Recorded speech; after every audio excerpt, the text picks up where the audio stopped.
Hey everyone, welcome back to our channel. If you're new here, please subscribe. I'd really love that. If you're returning, how you doing? What we're going to be talking about today is a persistent strain of isolationism that courses through the American bloodstream. There are proponents that generally cite George Washington in his farewell address to the nation, claiming that he warned against entangling alliances. And he didn't actually quite say that, though. Most of his address was an introspection about his life of service, warnings about encroachment by one of the three branches of government into another, and fervent warnings against political parties. As for alliances, he said that the United States must faithfully keep her existing treaties with Great Britain and also with Spain. But he also said that enter into future treaties with caution. No alliance can be permanent. As Churchill would say, more than a century later, there are no permanent alliances, only permanent interests. So Washington pointed to the oceans that protect our hemisphere from a spillover of Europe's bloodletting. He said that America is in a position to choose peace over war, that belligerent nations would think twice before threatening the United States. By maintaining a strong defense, we might occasionally make temporary alliances for extraordinary emergencies. So those distances soon began to shrink. President Thomas Jefferson, who did not want to, he didn't want a standing military at all. But he built a navy and he sent it halfway around the world to crush a Barbary pirates preying on American merchantmen on the high seas. James Monroe, on the other hand, our fifth president, he sent the U.S. Navy to blockade Africa and catch slavers. The African Slave Trade Patrol continued until 1861, when it was called home for the Civil War. So, with the war to end all wars raging in Europe, Woodrow Wilson, he campaigned on the slogan, "He kept us out of war." Then the Zimmerman telegram was intercepted.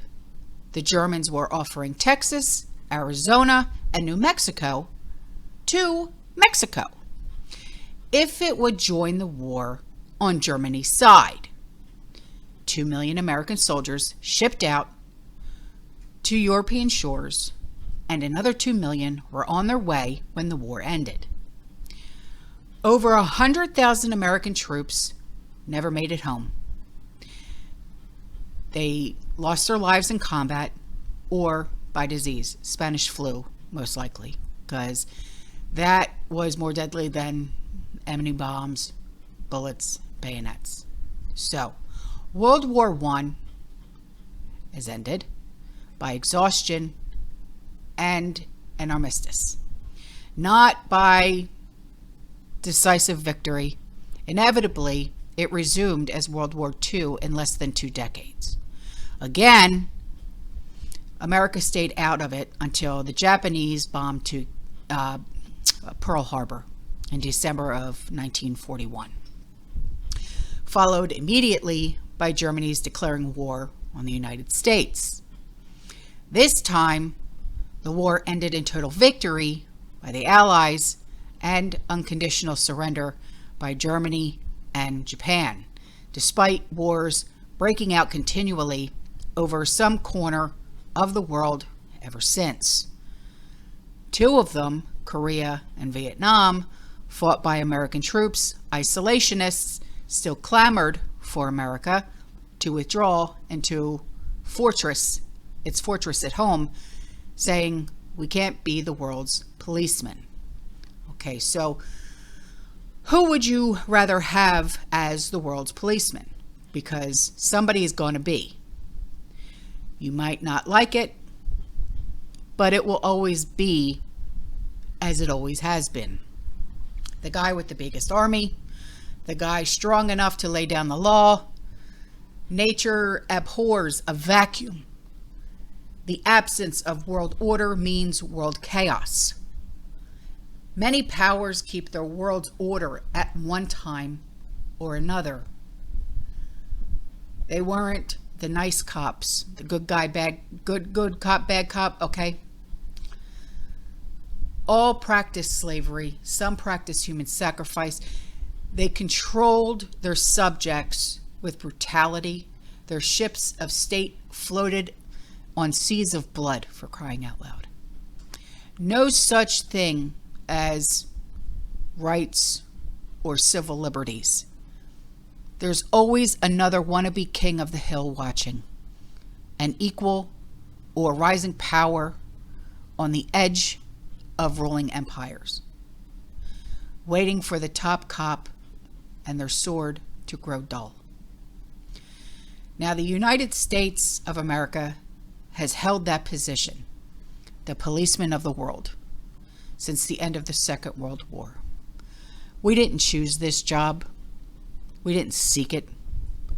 We were just the strongest of those left standing in the free world when the world ended. I'm talking about World War II, sorry. When that world war ended, we were pretty much branded as the policemen of the world.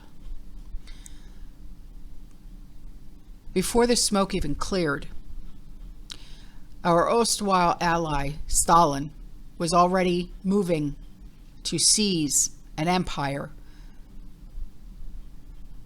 on promises to liberate the countries his army occupied. In the course of defeating Nazi Germany, liquidating, imprisoning, or relocating millions who stood in his way. For Americans' European allies, the war on Pyrrhic victory, financially exhausted, they watched their empires collapse. The Soviet Union, which had been kept alive in the way of war by American largest, now trained, sponsored, and encouraged communist revolutionaries in the former colonies to seize power, and or it could have also been lead liberation movements. Now, by default, the United States of America became the leader of the free world and the top cop in the West. Although President Harry Truman, he allowed an unmanaged military demobilization after V-Day that would prove catastrophic in 5 years. And America still had the strongest economy in the world at the end of the war. And Europe lay in ruins with millions of their citizens interred in mass graves. Our homeland was virtually untouched. Now, America is in its leadership role. Our culture is degenerating. Our military power hollowing out. The shadow of a dark age is looming. A new axis of evil. China, Russia, Iran, North Korea. They're muscling up. They're watching us like a pack of jackals, measuring a tiring buffalo.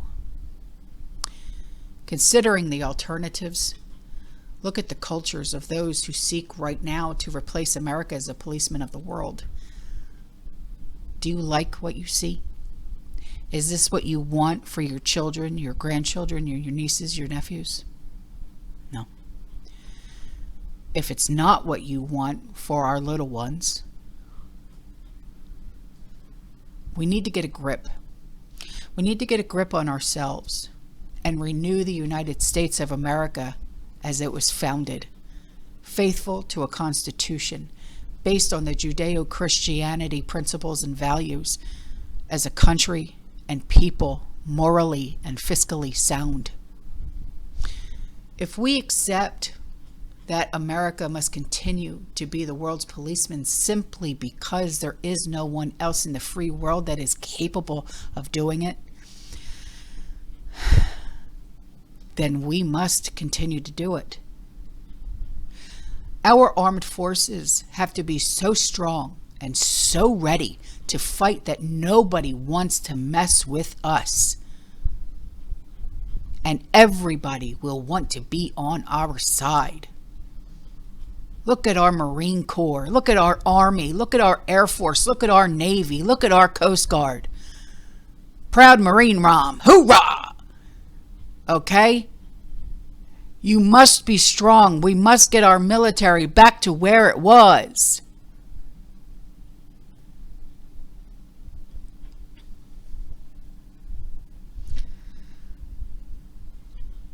There's a saying. It's in Latin. Sui pacem parabellum. If you want peace, prepare for war.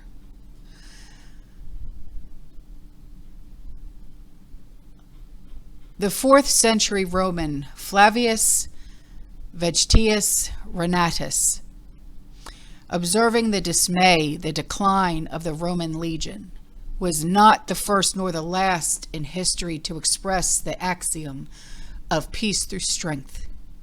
Washington advised that money invested to prepare for war will prevent greater expense to repel it. Benjamin Franklin would say that it was a stitch that saved 9. So, what's our state of readiness now? We're not. We have a DOJ that is obsessed with DEI and CRT. Meanwhile, China, Russia, North Korea, Iran, they're building massive sea, air, land forces. They are at war with us, but yet the shooting hasn't yet started. Weakness is a provocation. Our enemies see us as weak. We are the joke of the world. Think about it. If we have peace, we had better get on a war footing now. Otherwise, as Machiavelli wrote in The Prince, war cannot be avoided. It can only be postponed to the other's advantage. If we would keep peace, we must wear that policeman of the world badge. The strong do what they can. The weak endure what they must. All right, guys, I'm out of here. I will see you in the next one, okay? You stay safe, you stay positive, you keep prepping, and as always, fear less. Ciao.